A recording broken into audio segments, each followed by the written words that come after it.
It's a beautiful time of year to take a walk, and how you move matters. So check this tip out. If when you begin to walk, you're dropping your head down and then going for a walk, your head weight is going to fall onto your legs and create quite an abrupt landing. So try this tip instead. Lightly send your head up and away, and then free your whole self forward at your ankle joints.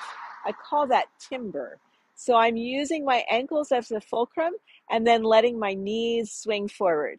So it's ankles and then knees, and your knees just keep swinging and swimming forward. And that way my body flight is continuous and a much softer landing onto my leg joints.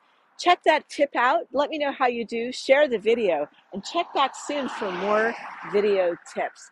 I'm also teaching a workshop at the Park Avenue Center next month. Check the link in bio to find out more.